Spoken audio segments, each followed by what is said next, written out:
Previously on Inside MotoAmerica, pressure to rise. Quiet on the set. It's time to go racing.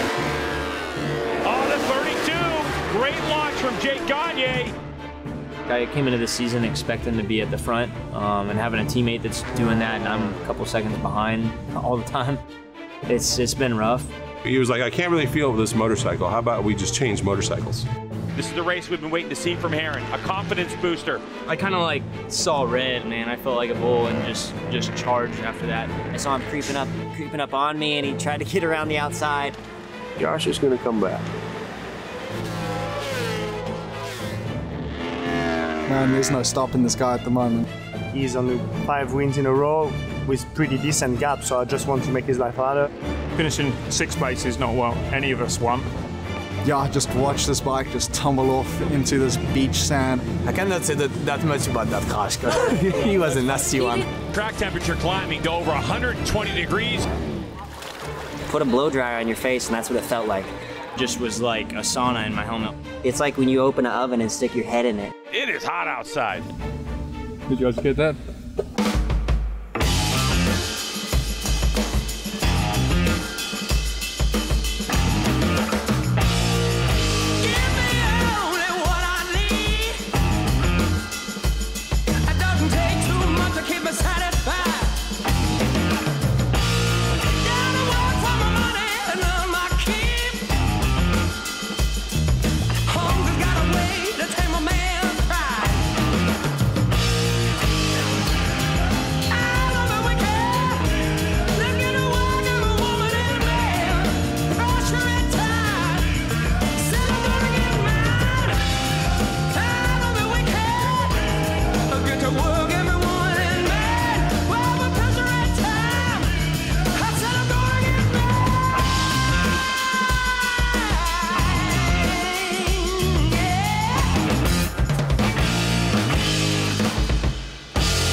Jake Gagne extended his win streak to 7 races with another double win weekend at the Ridge.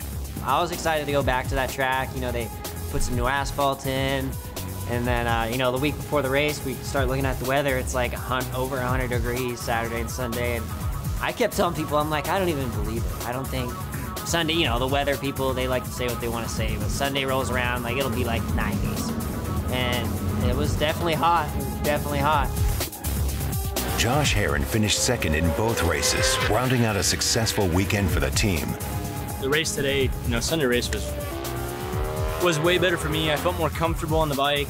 We were closer to Gagne for the first half of the race. The second half, I wasn't like physically tired. I was just drained. Like the heat, like Baz said it really good on the podium interview. He said the air was so hot coming in that it was like burning you. Josh finally gained some confidence after switching to his B-bike. Huge boost of confidence for us to do as well as we did this weekend. I think the team is for sure, they don't show it, but it's been a downer for them, I'm sure. Not only they got to deal with me not doing well, but they got to deal with me moping around. So I'm sure it's been hard for them. So I'm happy to give them 2 trophies this weekend, and you know, my confidence will be huge going into Laguna. So I'm sure theirs will be pretty high too.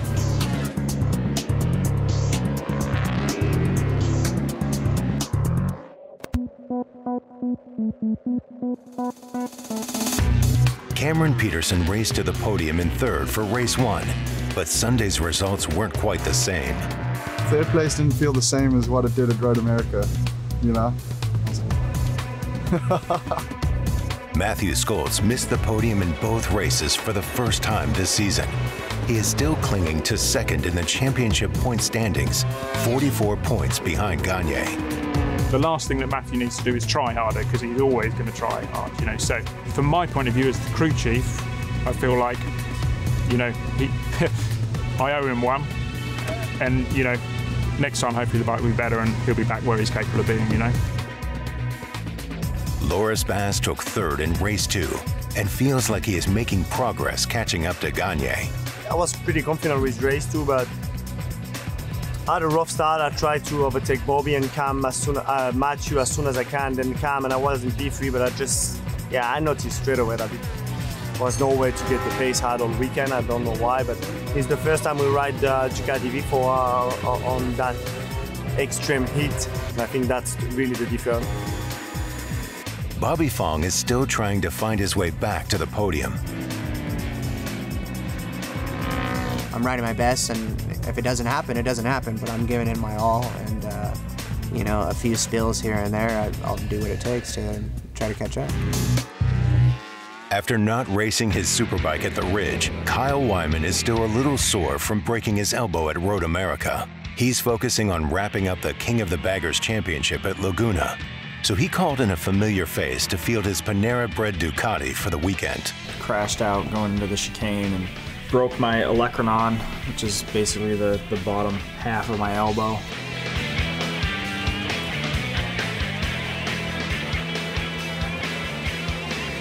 For Laguna Seca, it's the third and final round of the King of the Baggers Championship, and we're leading the points on our factory Harley-Davidson. So being just 3 weeks out of surgery, I think maybe if I was only racing Superbike, I might try to ride my Superbike, but pulling double duty, riding both bikes would be way too much. So decided to prioritize the Harley-Davidson for this weekend and try to finish that championship and wrap that up for those guys. And in my place on the Superbike, we're gonna have Tony Elias. Yeah, I said, let me think a little bit, but tell me more, how would be, when, and okay, give me half an hour and let's see. But after 10 minutes, hey, I mean, I love Laguna, I love to be back in the paddock, just wanna have fun, work well, and if at the end we can have a good result, it will be amazing. Tony Elias will make his first appearance in MotoAmerica this season.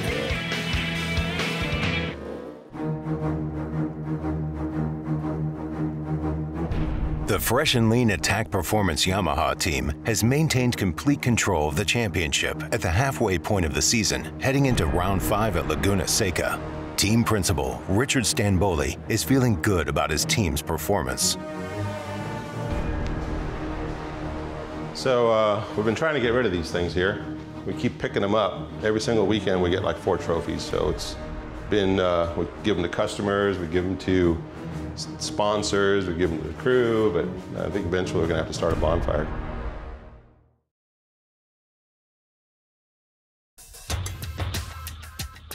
Are you guys here to get your bikes built? Or, oh, you guys are the MotoAmerica guys, right? Yeah, okay, come on in. We'll show you around. This is kind of our showroom. We keep kind of some special bikes. That's Eric Bostrom's bike. That's Steve Rapp's bike that he won the Daytona 200 with, our first Daytona 200 win. And that is Josh Hayes' first championship bike. So I think let's go back in the shop. So if you go down this way, this is our machine shop over here. This is where we manufacture a lot of our components that we sell. This is our race shop. You kind of see this is Josh's leathers from 2018. We have one bay for Gagne and one bay for Herrin over there. With the one bike rule, we pretty much focus on the single motorcycles, and then we'll pull out the spare on top of the truck if we ever need it. So we have one spare that we share with the 2 guys. If you walk back this way, we have enough space there for 2 semis. Since this year, we decided to go ahead and loan one out to Westby so they can have a little bigger presence in the paddock. And we collaborate quite a bit with the Westby guys, and we kind of work as a 3-rider program, whether the Westby guys think so or not. And they're welcome to any information within reason, of course. Like, we don't want to shoot ourselves in the foot, because obviously our goal, we're competitors and we want to win and we want to finish 1-2. But for sure, we'd like to help them finish 3rd. We really hate Chuck, but the rest of the team's pretty cool. He messages me like every single day. And I hope he'd stop doing it. Stop doing that, Chuck. Then over here, I'll show you our engine room. See that engine sitting right there? This is the one that failed at Atlanta. You can kind of see where it ate one of the pistons and made a nice smoke show. So we do quite a bit of work for various customers and ourselves. Hey Walker, you know what you're doing over there? Most of the fabbing and all that stuff is done by Walker and myself. Mike Campbell's got his own business, but he runs the back end. He's a fly-in guy, so he'll do everything from the middle of the bike back. And then Walker will do everything from the middle of the bike forward is Walker's responsibility. Getting ready for Laguna. We're just going to kind of grab a little data off these things and send them over to our guy in Canada, and he'll have a look. And so what we're going to do is we're just going to start the bike up and just let it idle a bit.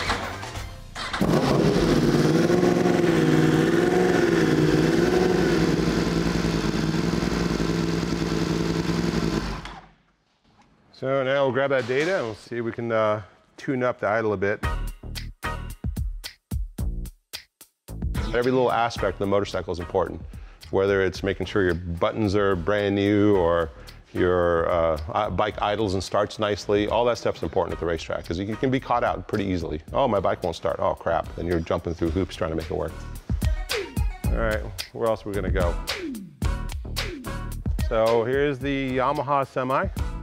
So when we're set up and rolling, these are workstations. These toolboxes will roll out and they'll go under the awning. And this is my workstation right here. And we'll have a big monitor here, and then we'll have our network cables that we'll plug into. And this is John Cornwell's workstation. And this is Darren Marshall's workstation, which he works remotely. So this here is Darren. He looks like a laptop. Here you'll have a few sets of forks that we've prepped in advance. And then we have a bunch of engine parts in here, and there's various dash assemblies and a number of sensors, oxygen sensors, whatever we need. It's all here. And with racing, a lot of it's a preparation. So if you're prepared, it's easy. If you're unprepared, it's a nightmare. So I will say the racing starts at the shop. You start racing at the shop, you race to get to the racetrack, you race back home after your race, and you race again to get to the next race. And so while the riders are sitting there mentally under pressure, doing their thing, we're back here physically and mentally doing our thing, trying to make sure the bikes are ready for them. And everyone's got a lot of weight, especially if you're at this level. Yamaha Motor Corp puts their faith in us, and we can't fail. So it's quite a bit of pressure, but I enjoy pressure. I don't really care.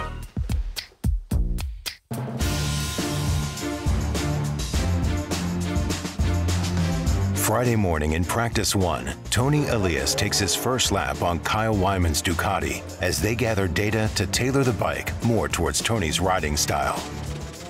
When I jump on the track, I didn't need much time to adapt my brain and my eyes to the speed, so that was in, and I've been surprised about this. But the riding position helped a lot, was very comfortable. I felt the bike was a little bit nervous, a little bit non-stable on the brakes, and we did some modifieds for the afternoon. The bike was calm, more stable on the brakes. The bike was very easy to ride, sliding one side to the other, going down, changing direction was nice. But then opening the throttle, no traction. We just were super open with each other about what we felt we needed from the bike, and he experienced a lot of the same problems that I've had this year. It validates that, we've got some work to do, for sure. Later on Friday in qualifying one, Baz low-sided at the top of the corkscrew. I just went in a bit too fast, tried to make the turn because it was lap one with the tire and I didn't want to waste the lap, and I lost the front. I kept the bike and then I hit the curb and I was like, I had pain in my finger. I just hoped that the finger were not broke. I pick up the bike. It's good to be told I pick up the bike faster before the marshal arrived, so that's fast. With 8 minutes left in the session, he went out and dropped the second fastest lap time, within 0.3 of a second behind Gagne. Matthew Skoltz crashed in Q1 as well. I ended up crashing in corner 2 early on, maybe like lap 6 or 7. I was trying a different line, ran out a little bit wider, maybe hit like a crack or seam or something. I didn't get too much warning and just ended up tucking the front, but I was pretty banged over at that point, so it was a very easy crash. After a stop on pit lane, he got back on track, only to find his seat wasn't quite fully in place. Unfortunately, one of the subframe bolts might have just been out slightly and kind of just broke off while I was out there riding. I came in half a lap later, got it fixed and went back out there, so no harm, no foul. With 4 minutes left in the session, Scholz put in his best lap and jumped up to third fastest. But third didn't last long for Scholz, as Cameron Peterson on his last lap jumped up to third, 0.02 of a second ahead of Scholz. Threw a new tire at it, came by, went almost half a second faster, I think, and I saw it actually drop to P4. I was like, yeah, man, what, you know, like, what's going on? Came by the next lap, did the almost exact same lap time. It was like 0.02 faster than the lap before, and I moved up to P3. So yeah, that 0.02 got me up to P3. I was stoked. Jake Gagne ended up with provisional pole, and his teammate Josh Herrin was back in 5th.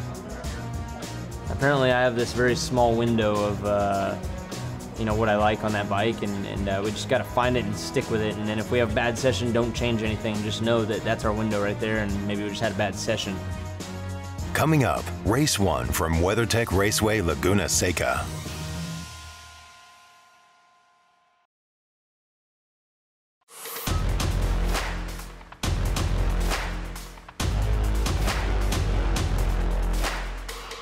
On Saturday in qualifying 2, Baz keeps the pressure on Gagne as he tops Jake's time from Q1, sitting first with 15 minutes left in the session.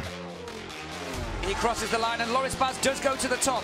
1:24.158, the fastest second sector. And we've seen so many times this year between Loris Baz and Jake Gagne, the Yamaha working well in one part of a circuit, the Ducati working well in another.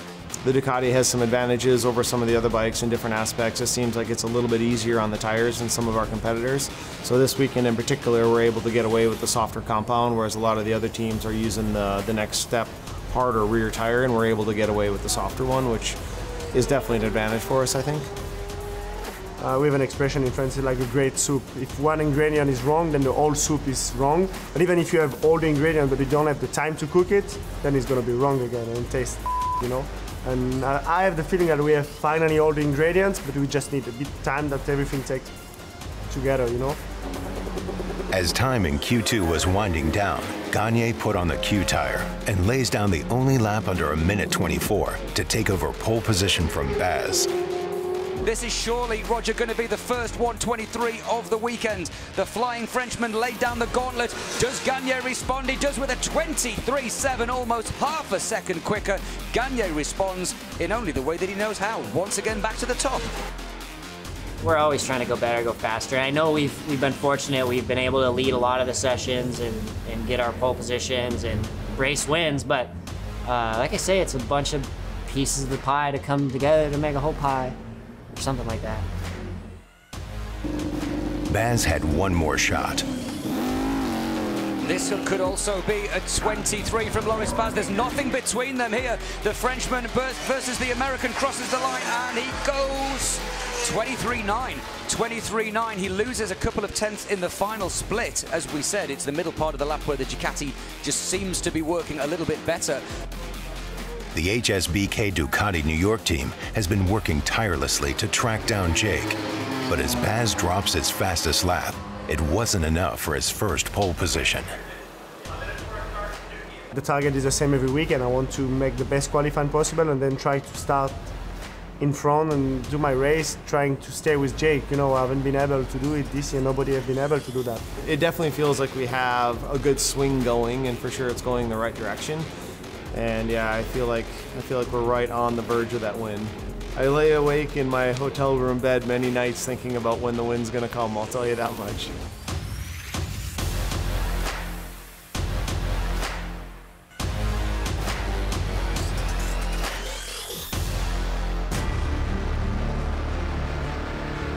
Green flag, green light to pit out. All stations are waving green. This is our sighting laps for HONOS Superbike Race 1.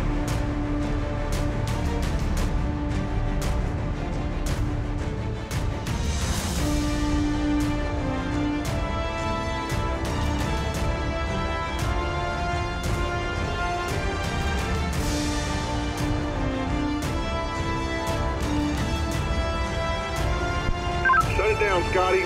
Pit exit is now closed. Starting lap period is complete. We're off and racing. Clutches are out. You can see a couple of bobbles from the Ducati of Baz. Looks like he might get swallowed up. As on the inside, Cam Peterson's trying to find a line, but there goes the 32 Gagne. He's starting to streak away. Look how deep Baz is on the brakes on the first lap, trying not to let Gagne get away. Herrin from row 2, very nice, slotting himself there into third. As you look out the back, you see Cam Peterson here behind Matthew Skultz. Baz didn't want to let me by. You know, he's at some pretty good pace, so it's understandable. And he got a pretty good jump, and we both just started moving to the inside.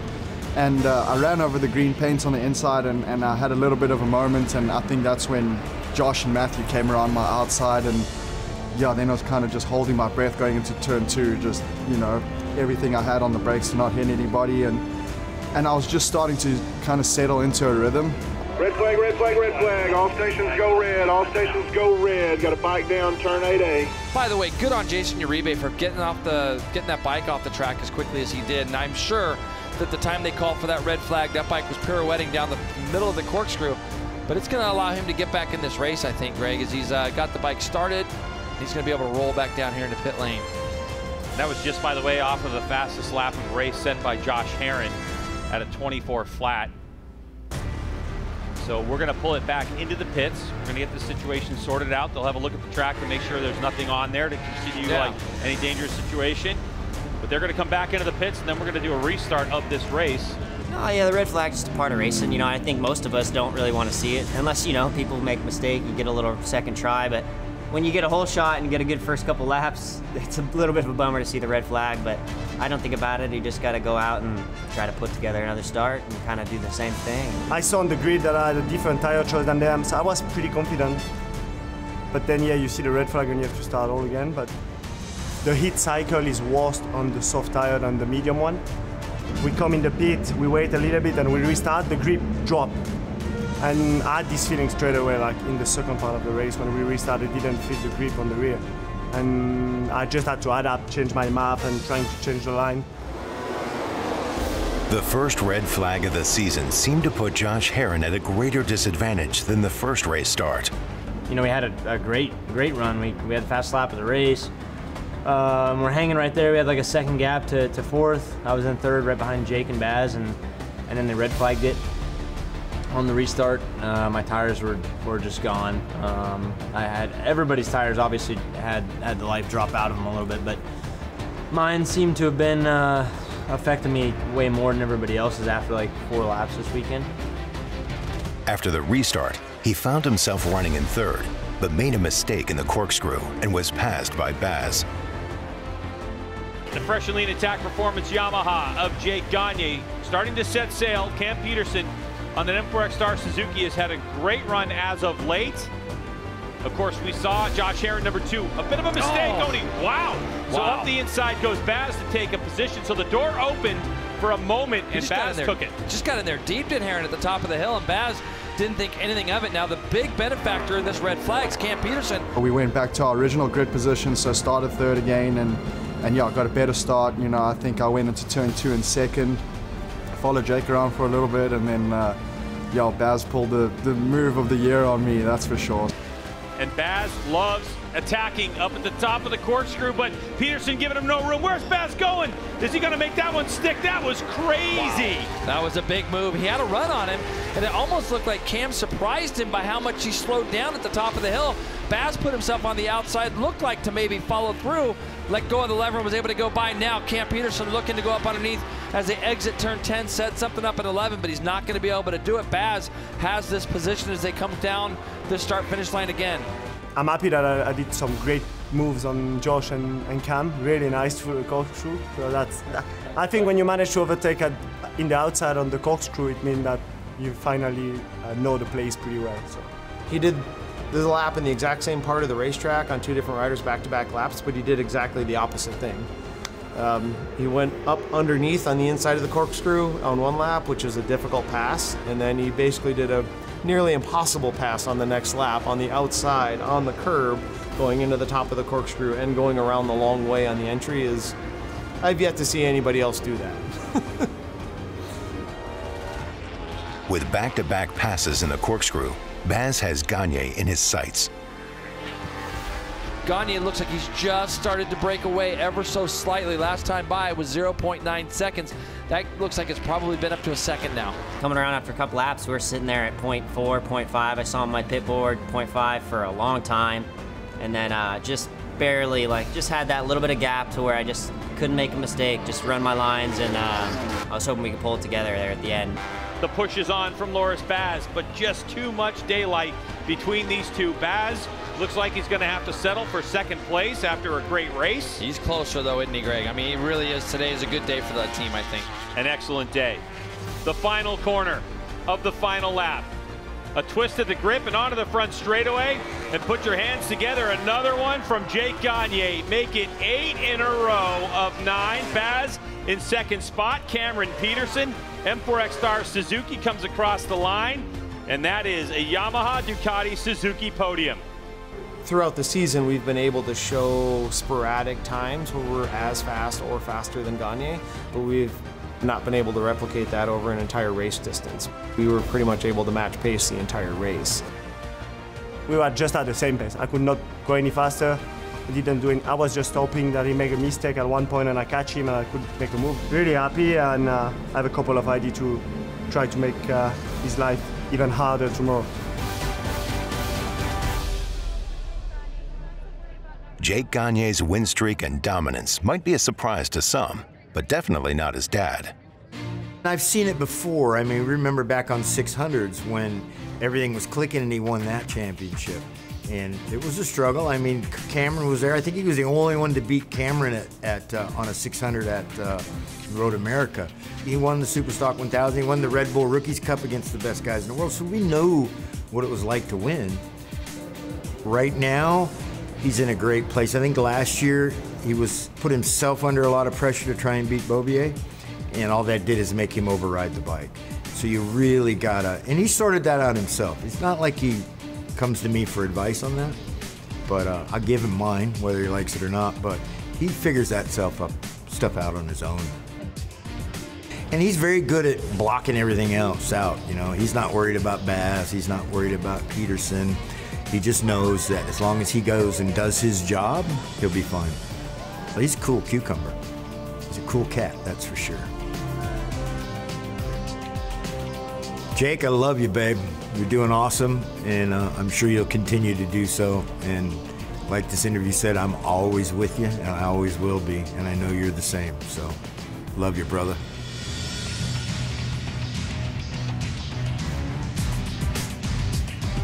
When we come back, Kyle Wyman shows some grit as he sets out to make history for the Harley-Davidson Motor Company.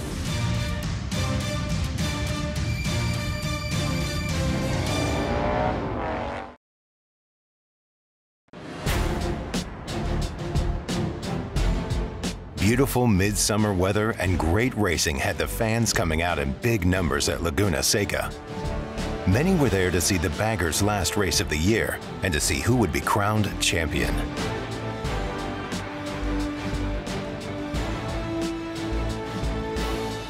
Kyle Wyman won at WeatherTech and set himself up to win the title without having to win the last race. His surgically repaired elbow isn't fully healed, so he'll have to dig deep to fight for the title. For me, it's trying to get the range of motion back and the strength that quickly goes away when you don't use a limb, you know, and you know, I feel like I've put myself in a good position at this point. Structurally, everything's good because it's all bolted together, and then, you know, I feel like I have the range to ride the bike. Wyman will get out to our early lead. Barney jumps right into second. Michael Barnes gets to second. Tyler Herrin didn't get the best start.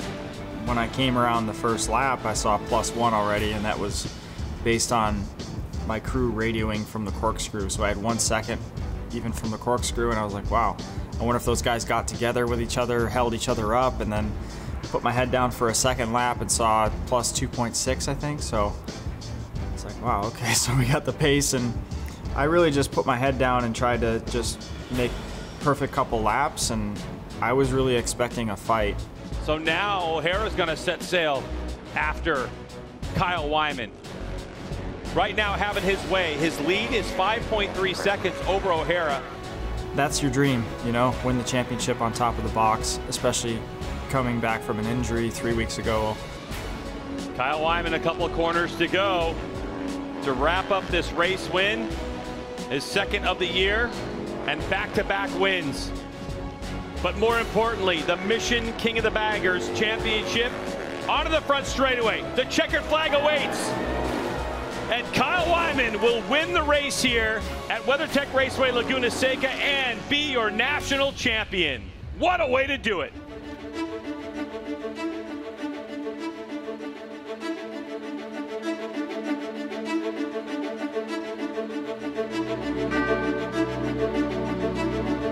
I owe it all to the crew for just, you know, putting such a good team together, such a good bike, because I wouldn't be able to have the confidence that I had today to do what I did without those guys, and that's everything.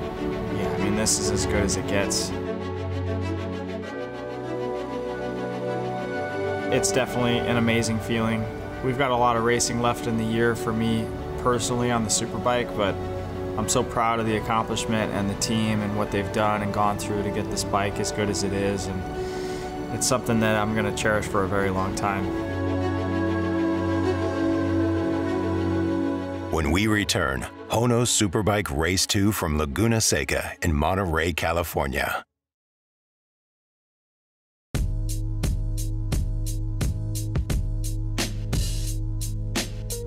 Sunday was another chance for riders to finally close the gap to Gagne.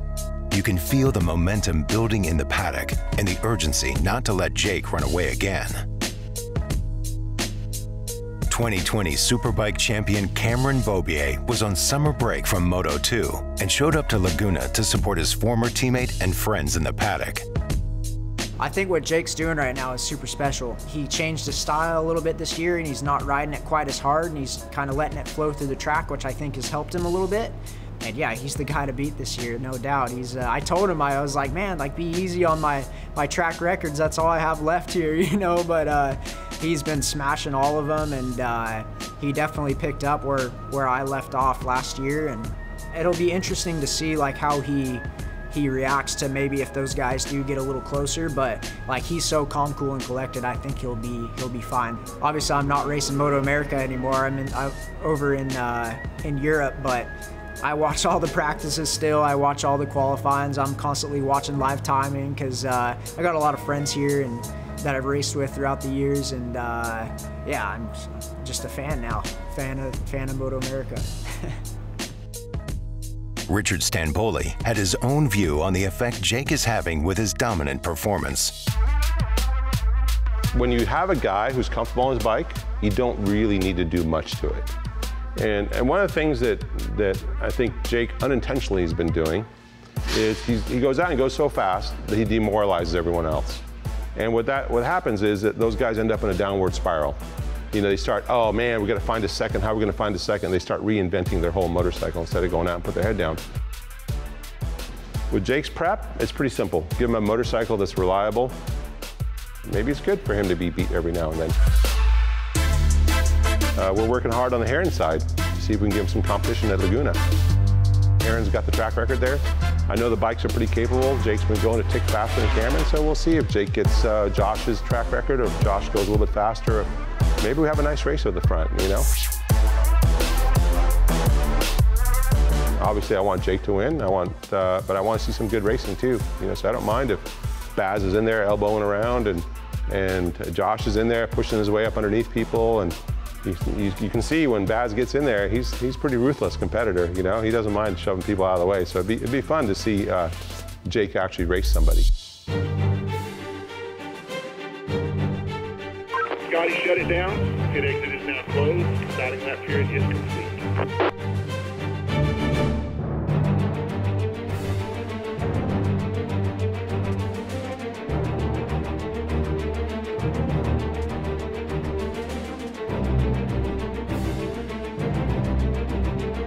Clear the grid, folks. Clear the grid. Clear the grid.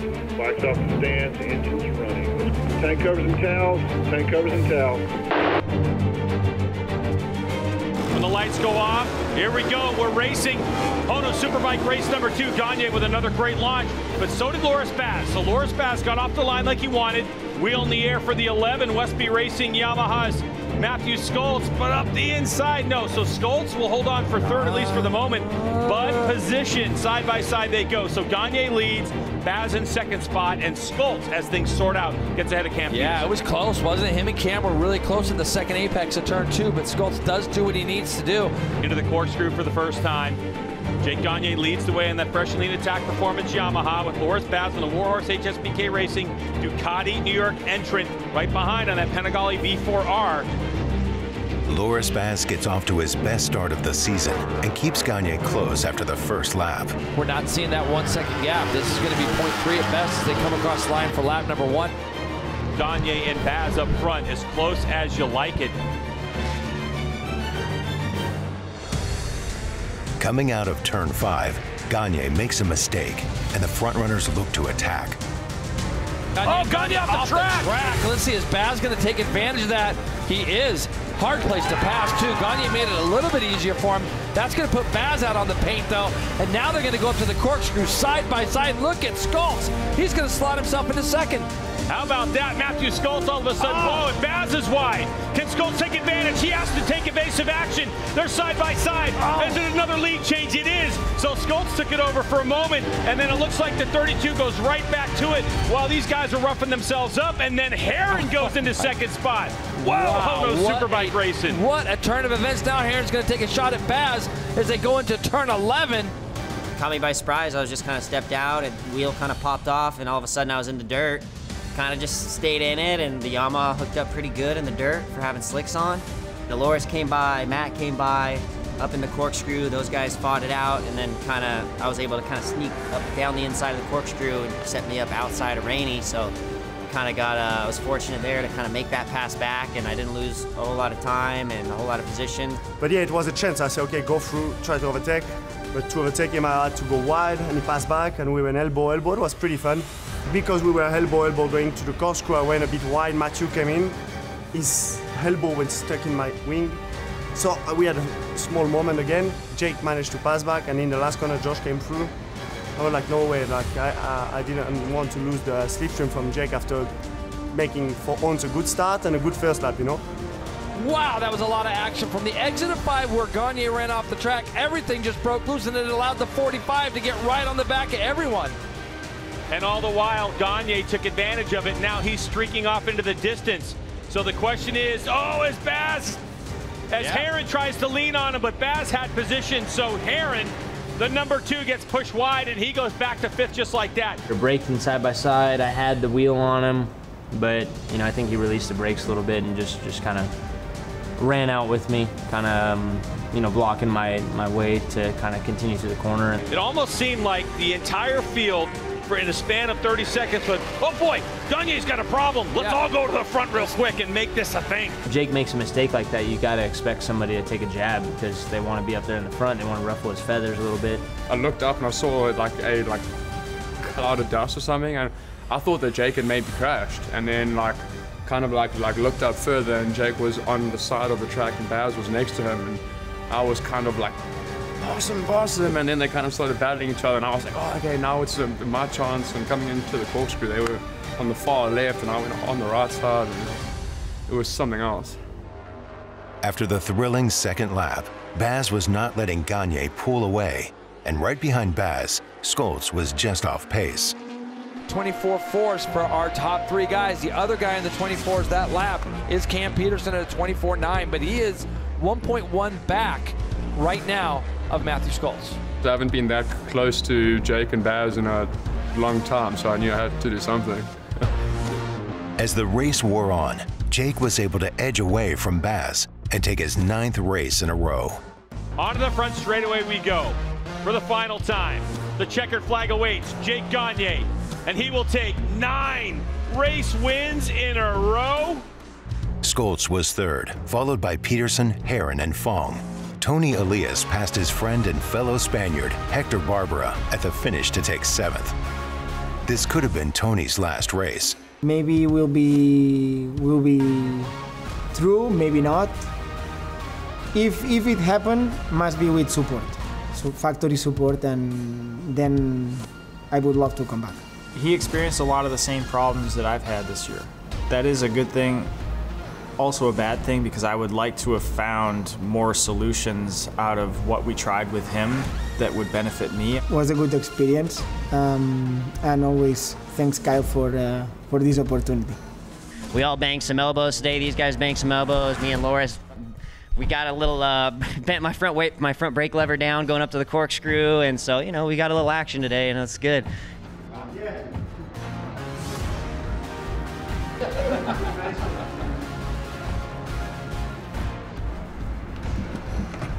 So you're 2-0 with Rochambeau, right? Yeah, 2-0 on Rochambeau. It's not bad.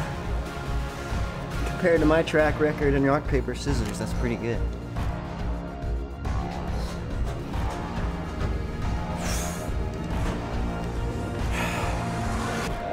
Yeah, dude, I forgot what it's like to be here after a podium. No, not after being like, that race sucked, we will get podium next race. Coming up, a look ahead at the new stop this season for round 6.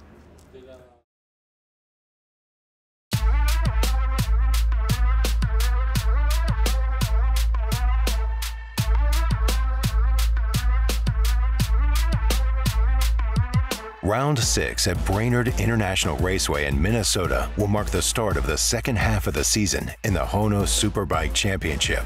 Jake Gagne has a sizable lead on Matthew Skoltz in second, with Josh Herrin, Cameron Peterson, and Loris Bass rounding out the top 5. This new circuit on our calendar will challenge our riders' ability to learn and adapt quickly, beginning with an official pre-race weekend tire test on Thursday. Going into a track that is not so much fun, but where we had, luckily, we've been testing. We will have one more day testing there. Going back France now for 10 days, relaxing, training, and we try again next race. From this point on, I think Ed probably has a base that he likes, and I know that Matthew has a base that he likes, because you could see it in his smile, and you could see it when I talked to him before when he was in here, before I came in. You could see he is genuinely moved by the team's accomplishments. Pretty happy to go back to a track that we have a pretty good base sitting there, and yeah, just trying to get back up on the podium and battle, and seems like we made pretty big steps forward, so just hopefully carry on working in this new style of riding and just keep on keeping on, right? As we enter the second half of the season, teams are making steady overall progress and are growing ever closer to catching Jake Gagne to challenge him for the top step of the podium as the margin of victory continues to tighten. Well, Richard's been doing this for a long time too, right? And so for him, the results are always a function of the amount of effort and the amount of work that you put into it. He cares about the sport. Finding people that are willing to share that passion and use it to improve the sport as a whole, as well as be motivated to win, and not at the expense of, you know, crushing other people, but trying to build them up so that it makes his wins and his victories look better. That's amazing. It's fun, you know, I like it, or else I wouldn't be doing it. You know, it's definitely not for the money. Isn't that right, Walker? Yeah, exactly. You gotta live life till its fullest. So if you like something, you just do it 100%. You know, you either gotta be the best at it or forget it. Don't even do it at all.